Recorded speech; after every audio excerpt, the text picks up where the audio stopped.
Hello and welcome students to my YouTube channel.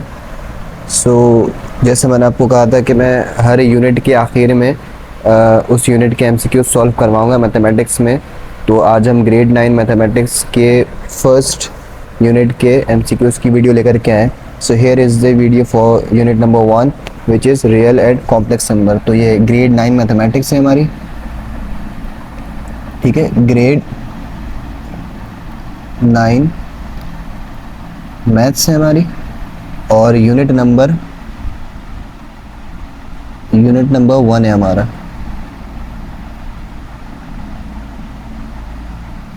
ठीक है। और यूनिट नंबर 1 आपका कौन सा है? Real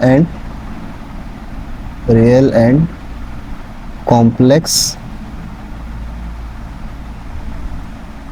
numbers. तो ये एमसीक्यूज जब भी हम करते हैं सॉल्व किसी भी यूनिट के, तो उसके लिए पहले आपको यूनिट की कंप्लीट अंडरस्टैंडिंग होनी चाहिए कि आपने इस यूनिट में क्या क्या पढ़ा हुआ है, तभी आप जो इसके एमसीक्यूज हैं वो सॉल्व कर सकते हैं। तो ये तमाम जो एमसीक्यूज मैंने यहाँ पर लिखे हुए हैं, क्वेश्चन नंबर 1 हमारा है choose the correct answer from the given option, जो कि आपके पास बोर्ड में सेक्शन ए के तौर पर आता है। तो सेक्शन ए के लिए मैंने यहाँ पर यूनिट नंबर 1 के कुछ सिलेक्टेड एमसीक्यूज चूज़ किए हैं। तो बेसिकली यही एमसीक्यूज हैं कि जो रिपीट होते हैं, जो बन करके आ सकते हैं इस यूनिट में से। ये टोटल 15 है हमारे पास, ठीक है, क्योंकि इस यूनिट में जो है वो ज़्यादा एमसीक्यूज नहीं है। तो जितने भी एमसीक्यूज आपके बुक के पीछे हैं या बुक में ऐसी कोई चीज़ है, कोई ऐसी इन्फॉर्मेशन है कि जो एज ए एमसीक्यूज आ सकती है, वो सारे मैंने यहाँ पर लिख दिए हैं। तो अगर आप ये 15 एमसीक्यूज कर लेंगे तो आपको इस यूनिट में से और किसी एमसीक्यूज के लिए जो है वो इस यूनिट को नहीं पढ़ना पड़ेगा। तो बढ़ते हैं हमारे एमसीक्यूज की तरफ। फर्स्ट एमसीक्यूज आप पढ़ें, लिखा हुआ है the additive identity in are is. तो पहले आपको ये समझना पड़ेगा, क्योंकि अक्सर यही होता है कि बच्चों को आंसर्स आते हैं बट वो अंडरस्टैंड नहीं कर पाते कि एमसीक्यूज है क्या एक्चुअल में, मतलब वो हमसे कहने क्या चाह रहा है। ये कह रहे हैं कि एडिटिव आइडेंटिटी इन आर, इस आर का मतलब क्या होता है? ये नॉर्मली जो है वो शॉर्ट फॉर्म्स यूज़ की जाती हैं, बोर्ड में भी ना एक्रोनिम्स यूज़ किए जाते हैं, शॉर्ट फॉर्म यूज़ की जाती हैं। तो ये आपको लाजमी पता होना चाहिए कि हमारे पास जो भी एक्रोनियम है या जो भी शॉर्ट फॉर्म है वो एक्चुअल में है क्या, ठीक है। तो यहाँ पर आप देखें जो हमारे पास एडिटिव आइडेंटिटी इन आर है, इस आर का मतलब बेसिकली होता है रियल नंबर। यहाँ पर मैं आपको समझा रहा हूँ, इसका मतलब होता है रियल नंबर। तो आपसे ये पूछना चाह रहे हैं कि रियल नंबर के केस में एडिटिव आइडेंटिटी क्या होती है। एडिटिव आइडेंटिटी का मतलब क्या होता है कि जैसे मैं आप लोगों ने 1.2 जब मैंने आपको पढ़ाई थी, तो 1.2 के स्टार्ट में आपने पढ़ा होगा 1.2 की मैंने आपको कुछ प्रॉपर्टीज पढ़ाई थी, प्रॉपर्टीज ऑफ रियल नंबर, ठीक है। तो प्रॉपर्टीज ऑफ रियल नंबर में ही हमने पढ़ा था आइडेंटिटी के बारे में, क्या एडिटिव आइडेंटिटी क्या होती है और मल्टीप्लिकेटिव आइडेंटिटी क्या होती है। बेसिकली आइडेंटिटी का मतलब क्या होता है? शनाख्त, ठीक है। तो एडिशन के केस में एडिटिव आइडेंटिटी मतलब एडिशन यानी प्लस की बात कर रहे हैं। एडिशन के केस में आइडेंटिटी क्या होगी? आइडेंटिटी का मतलब ये होता है कि मैं किसी भी नंबर में, ऐसा कौन सा नंबर है कि जो मैं किसी भी नंबर में ऐड करवाऊं तो उस नंबर पर मेरे पास कोई इफेक्ट ना पड़े। तो एडिटिव आइडेंटिटी के बारे में मैंने आपको पढ़ाया था, कुछ आपको याद होगा। फॉर एग्जाम्पल ये कि मैं आपको यहाँ पर समझाऊं, लेट सपोज हमारे पास एडिटिव आइडेंटिटी की अगर हम बात करें, एडिटिव आइडेंटिटी,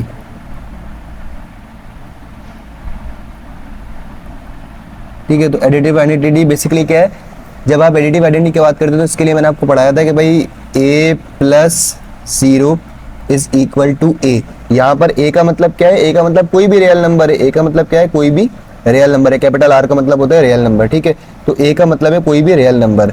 तो वो ये कहना चाह रहे हैं कि एडिशन के केस में आइडेंटिटी कौन सा नंबर होता है? वो नंबर होता है कि जिसमें मैं कोई भी रियल नंबर ऐड करवाऊं तो मेरे पास मेरा जो एक्चुअल रियल नंबर है वो वैसे ही आ जाए, मतलब उस पर कोई इफेक्ट ना पड़े। यानी फॉर एग्जांपल ए की जगह पर मैं लिखूं 4, तो 4 में जब मैं 0 प्लस करवाऊंगा तो 0 इसमें ऐड जब आप करवाएंगे तो आपको पता है कि 0 किसी भी नंबर में ऐड करवाया जाए वो नंबर वापस से वैसे ही आ जाता है। तो एक्चुअल में ये हमारे पास जो है वो 4 वापस से आ जाएगा। तो इसका मतलब ये हो गया कि हमारे पास एडिशन के केस में ऐसा कौन सा नंबर है कि जो आइडेंटिटी का काम करता है, तो वो हमारे पास है 0, ठीक है। एडिशन के केस में ऐसा नंबर कि जो आइडेंटिटी काम करेगा वो कौन सा होगा? 0 होगा। यानी 0 को आप किसी भी रियल नंबर है, भले वो फ्रैक्शन वाला रियल नंबर हो या प्लस वाला हो या माइनस वाला हो, किसी भी किस्म का आपके पास रियल नंबर आ जाए, उस रियल नंबर में जब आप 0 को ऐड करवाएंगे तो 0 को ऐड करवाने से उस रियल नंबर पर कोई असर नहीं पड़ता। तो यही हमने बताना था कि वहां पर एडिटिव आइडेंटिटी रियल नंबर के केस में क्या है। तो हमारे पास इसका आंसर क्या होगा? इसका आंसर हो जाएगा आपके पास 0, ठीक है। तो ये एक्स्ट्रा चीज़ें मैं बता देता हूँ ताकि आपको यहाँ पर ईजिली याद रहें चीज़ें। सो हमारे पास जो इसका आंसर है वो क्या है, 0 है। अब देखें इसका सेकंड पार्ट, सेकंड एमसीक्यूज, वो है 5 प्लस ब्रैकेट में लिखा हुआ है 6 plus 7 is equal to 5 plus 6 और प्लस आगे फिर यहाँ पर डैश लगाया हुआ है, ब्लैंक टाइप का है, ठीक है। तो आपने ये भी एक्सरसाइज 1.2 से मैंने बनाया है। एक्सरसाइज 1.2 में आपको मैंने डिफरेंट प्रॉपर्टीज पढ़ाई थी, उन्हीं प्रॉपर्टीज में मैंने आपको जो है वो कम्यूटेटिव लॉज के बारे में पढ़ाया था, एसोसिएटिव लॉज के बारे में, यानी कम्यूटेटिव प्रॉपर्टी आपने पढ़ी होगी, एसोसिएटिव प्रॉपर्टी पढ़ी होगी, डिस्ट्रीब्यूटिव प्रॉपर्टी पढ़ी होगी। तो ये बेसिकली क्या है, एसोसिएटिव प्रॉपर्टी है यहाँ पर जो लिखी हुई है। एसोसिएटिव प्रॉपर्टी क्या होती है आपको याद होनी चाहिए। एसोसिएटिव प्रॉपर्टी क्या थी हमारे पास, यहाँ पर मैं इसको समझा देता हूँ। एसोसिएटिव प्रॉपर्टी, अब ये जैसे मैंने शुरू में आपको बताया कि ये चीज़ें आप जब भी कर सकते हैं कि जब आपने इसको समझाओ, इस पूरे यूनिट को आपने समझाओ। एमसीक्यूज आप जब भी सॉल्व कर पाएंगे ना कि जब आपने इस यूनिट को समझा हुआ है। एसोसिएटिव प्रॉपर्टी ये कहती है कि a प्लस ब्रैकेट में b प्लस सी बराबर हो जाएगा b प्लस सी, सॉरी ये हो जाएगा आपके पास a प्लस बी, ठीक है, a प्लस बी और प्लस सी के। इसका मतलब ये होता है कि हमारे पास अगर कोई भी 3 रियल नंबर आ जाए तो उन 3 रियल नंबर में ब्रैकेट की पोजीशन चेंज करने से आपके जो एक्चुअल आंसर होता है उस पर कोई असर नहीं पड़ता। यानी यहाँ पर अगर आप देखें लेफ्ट हैंड साइड में तो यहाँ पर ब्रैकेट किस पर है, बी प्लस सी पर है। और आपको पता है कि बॉड मास का रूल क्या कहता है कि आपको ब्रैकेट पहले सॉल्व करना होता है, जबकि राइट हैंड साइड में जो ब्रैकेट है वो कहाँ पर है, a प्लस बी पे है। यानी यहाँ पर अगर आप लेफ्ट हैंड साइड सॉल्व कर रहे हैं तो आप पहले b प्लस सी को सॉल्व करेंगे, और अगर आप राइट हैंड साइड सॉल्व कर रहे हैं तो पहले आप a प्लस बी को सॉल्व करेंगे। तो वो ये कहना चाहते हैं, एसोसिएटिव प्रॉपर्टी ये कहती है कि भाई ब्रैकेट को चेंज करें आप, यानी ब्रैकेट को आप a प्लस बी पर लगाएं या ब्रैकेट को आप b प्लस सी पर लगाएं। अगर आप एडिशन परफॉर्म करवा रहे हैं तो इसके ब्रैकेट के चेंज होने से आपके एक्चुअल आंसर पर कोई असर नहीं पड़ता है, ठीक है। तो यही प्रॉपर्टी है जो वहां पर फॉलो की गई है। क्या लिखा हुआ है, 5 प्लस 6 प्लस 7, 5 का मतलब है यहाँ पर a, ठीक है, और ये प्लस और ब्रैकेट में 6 का मतलब है b और प्लस 7 का मतलब है c। तो ये किसके बराबर होती है, बराबर होती है आपके पास ब्रैकेट में a plus b plus c के। तो यहाँ से आप देख लें कि भाई c की वैल्यू क्या है, तो आपको c की वैल्यू यहाँ से मिल जाएगी लेफ्ट हैंड साइड से। तो c किसके बराबर है लेफ्ट हैंड साइड में, 7 के बराबर। इसका मतलब ये हो गया कि यहाँ पर क्या आएगा, 7 आएगा, ठीक है। तो इसका मतलब ये हो गया कि इसका जो आंसर होगा वो क्या होगा, 7 होगा। ये एसोसिएटिव प्रॉपर्टी है, आपको याद होनी चाहिए एसोसिएटिव प्रॉपर्टी, ठीक है। तो यहाँ से मैं एक्स्ट्रा चीजें मिटा देता हूँ ताकि आपको कंफ्यूज ना करें। तो हमारे पास जो इसका आंसर है वो है प्लस का 7। अब उसके बाद आ जाए पाई इज आ और फिर n, यानी इसका आपने ऑप्शन के तौर पर पहचानने के भाई पाई क्या है। पाई के बारे में मैंने आपको यूनिट नंबर 1 के फर्स्ट लेक्चर में पढ़ाया था कि भाई उसमें आप किसी ने अगर नहीं पढ़ा तो उसकी वीडियो वहां पर मौजूद है प्लेलिस्ट में, वहां जाकर के आप देख सकते हैं। पाई के बारे में मैंने आपको बहुत डिटेल में पढ़ाया था कि पाई जो है वो एक्चुअल में क्या है, इर्रेशनल नंबर है। और इर्रेशनल नंबर कौन से होते हैं, वो होते हैं कि जिनमें आपके पास जो आंसर आया वो नॉन टर्मिनेटिंग नॉन रिकरिंग आए, यानी जब आप उसकी वैल्यू निकालते हैं तो वैल्यू में रिपीटेशन भी नहीं आती और वैल्यू कहीं पर खत्म भी नहीं हो रही थी। तो पाई की जो वैल्यू हमने देखी है जो कि एक्चुअल में क्या थी, 3.14159। पाई की वैल्यू जो एक्चुअल में वो क्या है, 3.14159 है, ठीक है। इसकी मैं यहाँ पर वैल्यू थोड़ी सी लिख देता हूँ, 3.14159 और फिर डॉट लगे हुए। तो ये जो वैल्यू है पाई की एक्चुअल में क्या बनाती है, एक इर्रेशनल नंबर बनाती है, क्योंकि पाई की वैल्यू कहीं पर खत्म भी नहीं होती है और ये रिकरिंग भी शो नहीं करती, मतलब रिपीटेशन भी शो नहीं करती, ठीक है। तो यहाँ पर हमारा जो इसका आंसर होगा पाई का वो क्या होगा, इर्रेशनल होगा। तो इसका आंसर आ जाएगा आपके पास इर्रेशनल नंबर, ठीक है।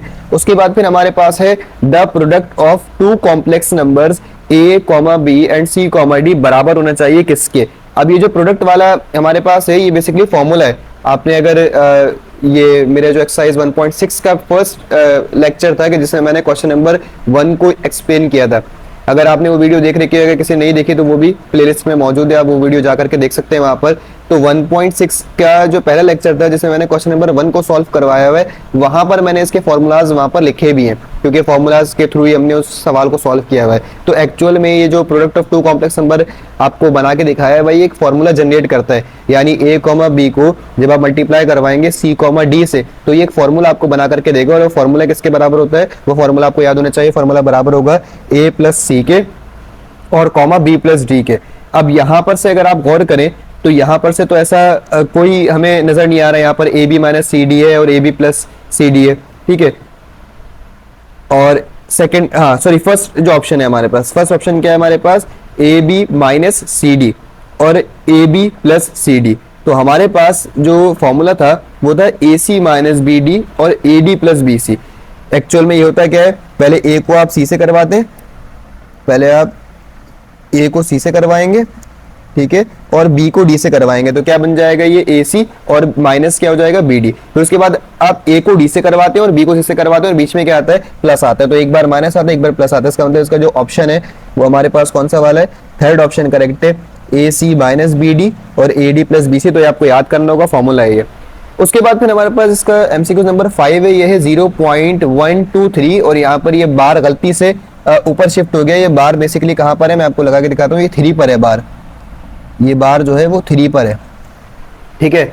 और 0.123 is an example of dash decimal fraction, यानी उन्होंने ये पूछा आपसे कि कौन सा डेसिमल फ्रैक्शन है। तो ये आपकी एक्सरसाइज 1.1 की जो मैंने वीडियो भेजी थी, तो जो क्वेश्चन नंबर 6 था जिसमें हमने ब्लैंक सॉल्व करे थे, ये उसमें से ही एक ब्लैंक मैंने उठाई है जिसका एमसीक्यूज बनाया हुआ और ये आती है अक्सर आपके पास एज एमसीक्यूज बन के।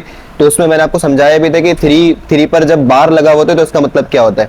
देखिए उसको मैं यहाँ पर समझाता हूँ कि भाई 0.123 पर अगर बार हो, ये ऐसे लिखा हुआ है 0.123 और इसके ऊपर बार लगा हुआ है। बार हम लगाते हैं बेसिकली जब हमारे पास कोई नंबर रिपीट हो रहा हो, ठीक है, वो नंबर नॉन टर्मिनेटिंग है, पहले तो टर्मिनेट नहीं हो रहा लेकिन वो नंबर रिपीट हो रहा है, यानी इसका मतलब ये हो गया कि ये ऐसे लिखा होगा 0.1233333 इस तरीके से और डॉट लगे हुए होंगे, ठीक है। इसका मतलब ये हो गया कि 3 जो है वो वहां पर क्या हो रहा है, रिपीट हो रहा है। तो हम रिपीटेशन को शो नहीं करते, मतलब क्योंकि ज्यादा नंबर रिपीट हो रहे होते हैं तो हम उसको हटा करके एक बार वो नंबर लिख देते हैं जो रिपीट हो रहा होता है और उसके ऊपर हम क्या लगा देते हैं बार। तो इस रिपीटेशन वाली चीज को हम क्या कहते हैं, इस रिपीटेशन वाली चीज को हम कहते हैं रिकरिंग।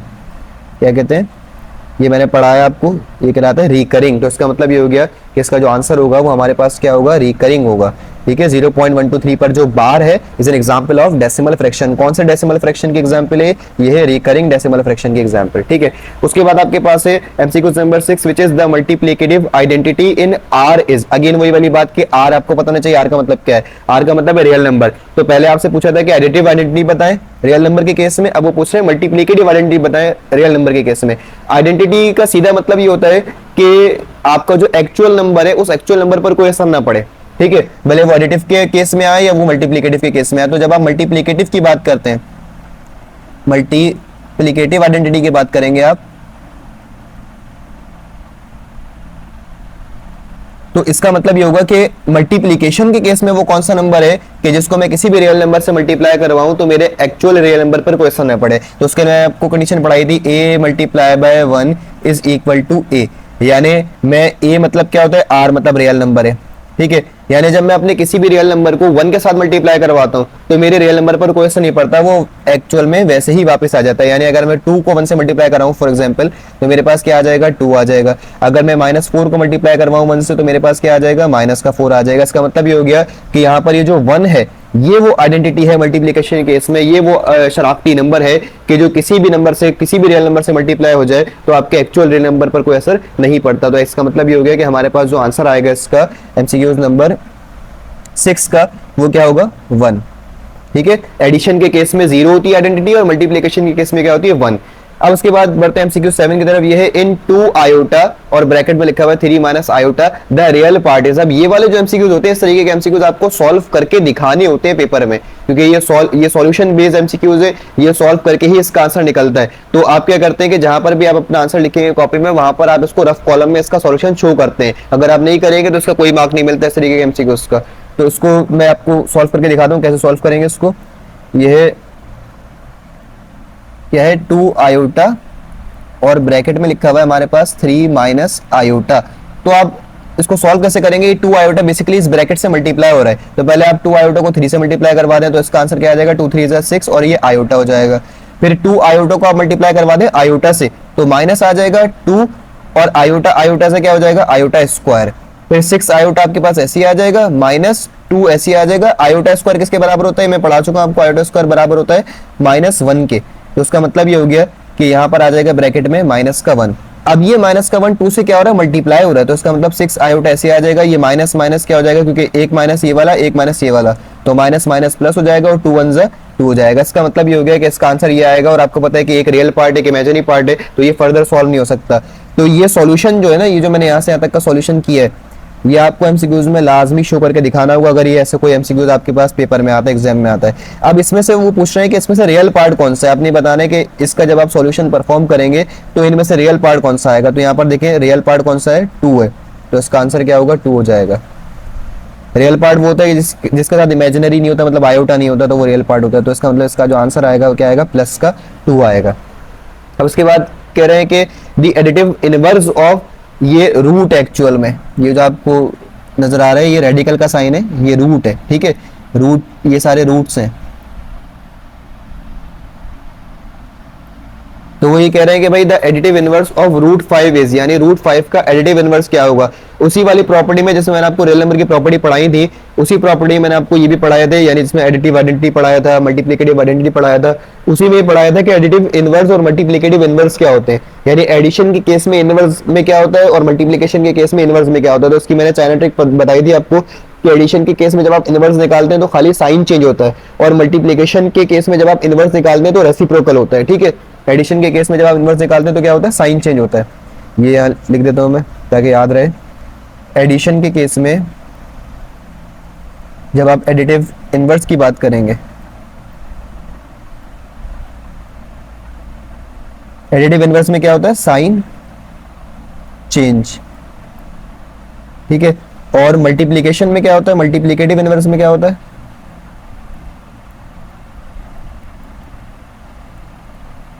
मल्टीप्लिकेटिव इनवर्स में होता है आपके पास रेसिप्रोकल। रेसिप्रोकल का मतलब शिफ्टिंग हो जाएगी किसकी, न्यूमरेटर की डिनोमिनेटर के साथ, तो ये हो जाएगा रेसिप्रोकल, सही है। तो वो यहाँ पे पूछ रहे हैं कि एडिटिव इनवर्स क्या आएगा, अंडर रूट 5 का। तो जाहिर है कि जब आप इसका साइन चेंज करेंगे तो ये क्या हो जाएगा, माइनस का अंडर रूट 5 हो जाएगा। जस्ट साइन चेंज होती है इसमें और कुछ भी नहीं होता। उसके बाद फिर है MCQ number 9 which is 5 iota, bracket में है माइनस का 2 आयोटा, ठीक है। तो इसमें भी यही है कि सॉल्यूशन, ये सॉल्यूशन बेस्ड एमसीक्यूज है, तो उसको सॉल्यूशन इसका करके दिखाना होगा आपको। तो 5 आयोटा को आपने मल्टीप्लाई करवाने किससे, माइनस के 2 आयोटा से। तो इसको सॉल्व करते हैं। यहाँ पर 5 आयोटा को मल्टीप्लाई करवाएंगे माइनस के 2 आयोटा से। तो 5 को 2 से करवाया हो गया 10, और क्योंकि माइनस का 2 है तो हो जाएगा माइनस का 10। फिर आयोटा को आयोटा से करवाया कितना हो गया, आयोटा स्क्वायर हो जाएगा, ठीक है। अब उसके बाद हमें पता है कि आयोटा स्क्वायर किसके बराबर है, आयोटा स्क्वायर बराबर है आपके पास -1 के। सो ये हो गया माइनस का 10 और ये हो गया माइनस का 1। सो माइनस से माइनस क्या हो जाता है, मल्टीप्लिकेशन में कैंसिल आउट हो जाता है, और 10 1 से क्या हो जाएगा, 10 हो जाएगा। तो इसका मतलब ये हो गया कि इसका आंसर क्या आएगा, 10 आएगा। और ये वाला जो सॉल्यूशन मैंने किया है यहाँ पर, ये आपको लाजमी शो करना पड़ेगा अगर ऐसा कोई एमसीक्यू आपके पास पेपर में आता है तो इसका आंसर क्या है आपके पास, प्लस का 10। तो प्लस का 10 आपके पास ये है। उसके बाद है फिर ये MCQ number 10 which is root -2 multiply by root -2। ये अगेन क्या है, रूट है ये, ठीक है, रूट है।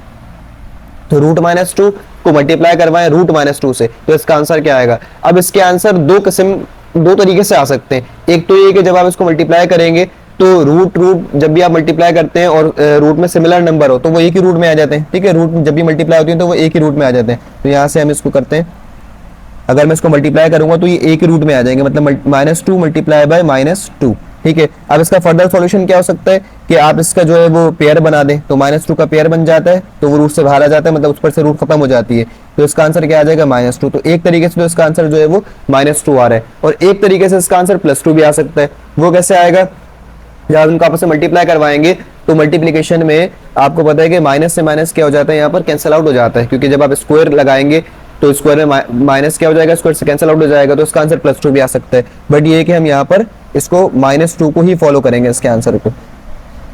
तो इसका एक्चुअल आंसर क्या होगा, √-2 मल्टीप्लाई बाय √-2 का आंसर होगा -2, ठीक है। उसके बाद हमारे पास है the sum of any 2 real number is, यानी 2 रियल नंबर का अगर आप सम करवाएं तो उसका आंसर क्या आता है। 2 रियल नंबर कुछ भी हो सकते हैं, आप जो इजी सिंपल रियल नंबर है आप उसको यूज कर सकते हैं। सिंपल रियल नंबर हमारे पास क्या है, फॉर एग्जांपल 2 है, तो 2 में अगर आप 2 को प्लस करवा दें या 2 में अगर आप 3 को प्लस करवा दें तो उसका आंसर क्या आएगा। फॉर एग्जांपल 2 + 3 मैंने करवाया, कितना आया, 5। तो इसका मतलब वो भी क्या आएगा, एक रियल नंबर आएगा। तो ये भी एक हमारे पास प्रॉपर्टी है जो मैंने आपको पढ़ाई थी कि 2 रियल नंबर का जो सम आता है वो भी क्या होता है, रियल नंबर होता है। तो ये आपकी थ्योरेटिकल बेस्ड है एमसीक्यूज, और अक्सर आती है पेपर में कि 2 रियल नंबर का जो सम होगा वो भी क्या होगा, एक रियल नंबर होगा, ठीक है। अब उसके बाद हमारे पास है इसका MCQ number 12 which is the conjugate of -3 + 5 iota. यानी आपने क्या मालूम करना है, कॉन्जुगेट मालूम करना है। तो कॉन्जुगेट में मैंने आपको बताया था कि एक्चुअल में क्या होता है, जब हम कॉन्जुगेट निकालते हैं तो कॉन्जुगेट का मतलब ये होता है कि इमेजिनरी पार्ट की साइन चेंज हो जाती है। तो इमेजिनरी पार्ट इसमें से कौन सा है, आयोटा वाला है, मतलब जिसके साथ आयोटा है वो इमेजिनरी पार्ट है, तो इसका मतलब 5 आयोटा की साइन चेंज हो जाएगी। तो 5 आयोटा अगर प्लस का तो क्या हो जाएगा, माइनस का। और ये ध्यान में रखें कि जो हमारे पास रियल पार्ट है उस रियल पार्ट पर कोई असर नहीं पड़ता। यानी रियल पार्ट अगर -3 हमारा और -3 जो है वो क्या रहेगा, -3 रहेगा, इसका साइन चेंज नहीं होगा। तो किसका साइन चेंज होता है कॉन्जुगेट में, कॉन्जुगेट का असल में मकसद क्या होता है, sign change of imaginary part. ये जब मैंने आपको थ्योरी समझाई थी इसकी तो बताया था कि कॉन्जुगेट का मतलब होता है कि sign change of imaginary part. तो इमेजिनरी पार्ट का साइन चेंज कर दें आप खाली, तो प्लस का 5 आयोटा इसका साइन चेंज क्या होगा, तो हो जाएगा -5 आयोटा। तो इसका मतलब इसका आंसर क्या आ जाएगा, -3 -5 आयोटा। अब उसके बाद हमारे पास है MCQ number 13 which is 22/7 is a dash. इसके बारे में मैंने बहुत डिटेल में आपको एक्सरसाइज 1.1 में समझाया है। उसका जो लेक्चर है, फर्स्ट लेक्चर, वो आप देख सकते हैं, प्लेलिस्ट में मौजूद है। उसमें मैंने बताया कि भाई 22/7 जो है वो एक्चुअल में क्या है, प्योर रैशनल नंबर है। प्योर रैशनल नंबर क्यों है, क्योंकि ये उन 3 प्रॉपर्टी को फॉलो करता है, उन 3 कंडीशन को फॉलो करता है। कौन कौन सी 3 कंडीशन, पहली कंडीशन ये कि आपके पास जो भी रैशनल नंबर हो वो हमेशा किसमें होता है, p/q, यानी किसी भी फ्रैक्शन फॉर्म में होता है। तो देखें ये 22/7 फ्रैक्शन फॉर्म में। दूसरी कंडीशन क्या थी कि p का और q का दोनों का इंटीजर होना शर्त है। तो 22 भी इंटीजर है और 7 भी क्या है, इंटीजर है। तो इसका मतलब ये दूसरी कंडीशन भी सही है। और तीसरी कंडीशन ये थी कि q should not be equal to 0, यानी डिनोमिनेटर में 0 नहीं आना चाहिए। तो यहाँ पर 0 तो नहीं है, 7 है। तो इसका मतलब ये हो गया ये प्योर क्या होगा, रैशनल नंबर, क्योंकि ये उन 3 प्रॉपर्टीज को फॉलो कर रहा है कि जो किसकी प्रॉपर्टीज है, रैशनल नंबर की। अक्सर लोग इस चीज को जो है वो कंफ्यूज करते हैं पाई के साथ।